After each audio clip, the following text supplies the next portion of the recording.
کے لیے ہم لوگ کرتے ہیں کوشش کہ ہم دین تخت پر لے آئیں گے، تو ایسے آئے گا دین تخت پر؟ جو شادیاں ایسے ہوئی ہیں تو ان کی اولادیں کیسے ہوں گی؟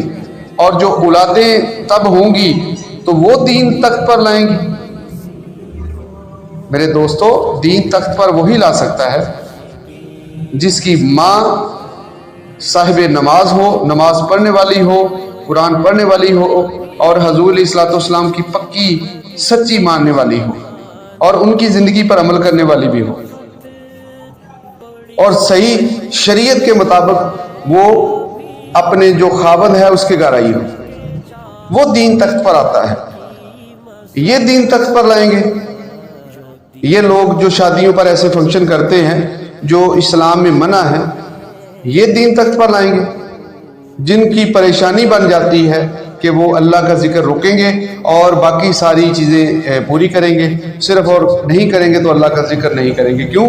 ہمارے رشتہ دار ناراض ہو جاتے ہیں۔ تو یہ ہمارا حال ہے، میں نے خود اپنی آنکھوں سے دیکھا ہے، یہ معاشرے کا حال ہے۔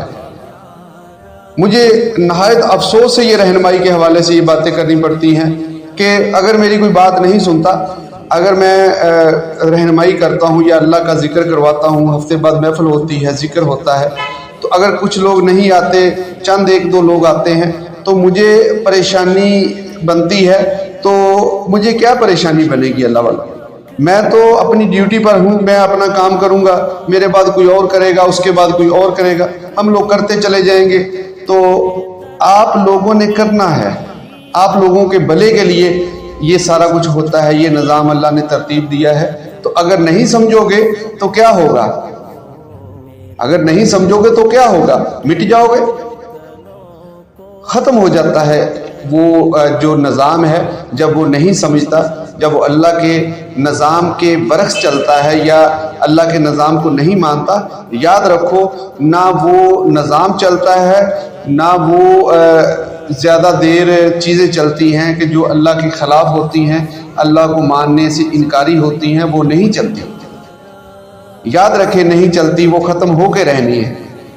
تو اس لیے اللہ والوں ہوش کرو، آج ضرورت ہے تو ہمیں صحیح حضور علیہ الصلوۃ والسلام کی زندگی گزارنے کی ضرورت ہے، نہیں تو لیکچر دینے اور صرف باتیں کرنے اور صرف عمل نہ کرنا، اس سے کوئی فائدہ نہیں، اس سے کوئی فائدہ نہیں۔ اگر کر سکتے ہیں تو عمل کریں، اپنی رہنمائی کروائیں اور عمل کریں، عمل کر کے دکھائیں کہ نماز پڑھ کے دکھائیں، قرآن پڑھ کے دکھائیں، شادی کرنی ہے حضور علیہ الصلوۃ والسلام کی زندگی کے مطابق کرنی ہے، ان کے حکم کے مطابق کرنی ہے، زندگی گزاروں گا تو حضور کے حکم کے مطابق گزاروں گا، نہیں تو نہیں گزاروں گا۔ یہ ہے عاشقی، اس کو عاشق کہتے ہیں، اس کو عاشق نہیں کہتے کہ جو گھر کی جو عورتیں ہیں ان کو بھی نچانا ہے اور باہر کی عورتوں کو بھی نچانا ہے، یہ عاشقی نہیں، یہ غداری ہے، یہ عاشقی نہیں ہوتی۔